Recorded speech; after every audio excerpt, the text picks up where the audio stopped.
Assalamualaikum warahmatullahi wabarakatuh. Di kesempatan kali ini, saya akan mengajak teman-teman semua membahas satu topik yang cukup sering menjadi perdebatan di tengah masyarakat. Topik ini berkaitan erat dengan kehidupan rumah tangga, agama, bahkan dinamika sosial kita sehari-hari, yaitu tentang perizinan poligami di pengadilan agama. Pertanyaannya, apakah perizinan poligami ini benar-benar bentuk perlindungan bagi perempuan, ataukah justru menjadi celah diskriminasi yang merugikan pihak tertentu? Poligami sendiri, sebagaimana kita ketahui, adalah praktik seorang laki-laki yang menikahi lebih dari satu perempuan dalam waktu yang bersamaan. Di Indonesia, poligami bukanlah sesuatu yang sepenuhnya dilarang. Namun, negara sudah mengatur hal ini dengan sangat ketat, demi mencegah adanya ketidakadilan dan penyalahgunaan praktik poligami. Dasar hukum terkait poligami sudah cukup jelas, salah satunya adalah Undang-Undang Nomor 1 Tahun 1974 tentang perkawinan, yang menjadi payung hukum utama urusan rumah tangga di Indonesia. Di dalam undang-undang ini, khususnya pasal 3 dan pasal 4 ditegaskan bahwa prinsip dasar perkawinan di Indonesia adalah monogami, yaitu satu laki-laki hanya boleh menikah dengan satu perempuan. Namun, pada kondisi tertentu, seorang suami memang diperbolehkan untuk beristri lebih dari satu. Tentu saja bukan hal yang asal-asalan, ada syarat-syarat yang harus dipenuhi. Misalnya, ketika istri pertama tidak menjalankan kewajibannya sebagai seorang istri, atau ketika istri menderita cacat tubuh atau penyakit berat yang tidak dapat disembuhkan, atau juga ketika istri tidak bisa memberikan keturunan. Selain itu, ada pula syarat tambahan yang tidak kalah penting. Suami yang ingin berpoligami wajib mendapatkan persetujuan dari istri pertama, wajib mampu berkelakuan baik dan adil secara lahir maupun batin, dan juga wajib membuktikan bahwa dirinya memiliki kemampuan ekonomi yang cukup untuk menafkahi seluruh anggota keluarganya. Nah, seluruh syarat dan alasan tersebut tidak cukup hanya diucapkan atau disepakati secara lisan. Semuanya harus diajukan dan diuji di hadapan peradilan agama.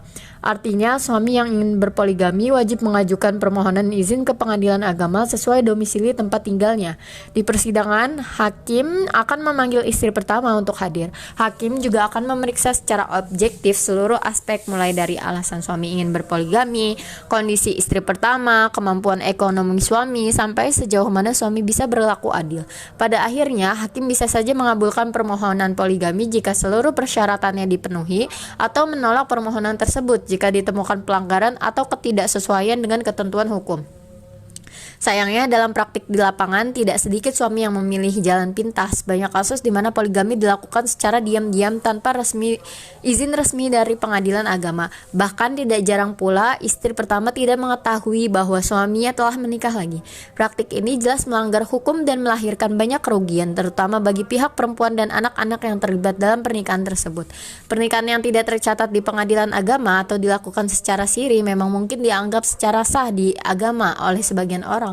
Tetapi di sisi hukum negara, pernikahan seperti itu tidak memiliki kekuatan hukum. Dampaknya, hak-hak perempuan dan anak-anak menjadi sulit dilindungi. Misalnya jika terjadi perceraian, kekerasan dalam rumah tangga, atau masalah pembagian harta, perempuan tidak bisa mengajukan tuntutan ke pengadilan karena status pernikahan yang tidak diakui secara hukum.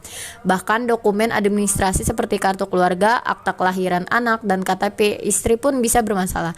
Contoh kasus penyalahgunaan praktik poligami ini bisa kita lihat dalam kasus yang sempat viral di media sosial, yaitu kasus MSAT, seorang anak tokoh besar pesantren di Jombang, Jawa Timur. Dalam kasus tersebut, dia diduga melakukan kekerasan seksual terhadap sejumlah santri perempuan. Beberapa korban bahkan disebut-sebut dinikahi secara siri tanpa pencatatan resmi di pengadilan agama.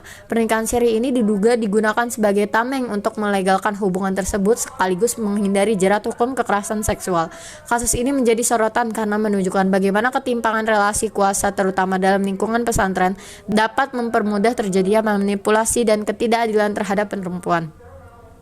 Dari sini kita bisa belajar bahwa poligami bukan sekedar soal boleh atau tidak menurut agama, tapi juga soal bagaimana praktik tersebut bisa membuka ruang ketidakadilan jika tidak diawasi secara ketat oleh hukum. Oleh karena itu, perizinan poligami melalui pengadilan agama harus kita pahami sebagai bentuk perlindungan, bukan sekedar formalitas. Negara hadir untuk memastikan bahwa tidak ada pihak, terutama perempuan dan anak-anak, yang menjadi korban dalam praktik poligami. Namun tentu saja pengawasan dari aparat hukum harus ditingkatkan. Di sisi lain, masyarakat juga perlu diedukasi agar memahami hak-haknya, khususnya hak perempuan dalam pernikahan. Terima kasih telah menyimak video ini. Kurang lebihnya mohon maaf. Wassalamualaikum warahmatullahi wabarakatuh.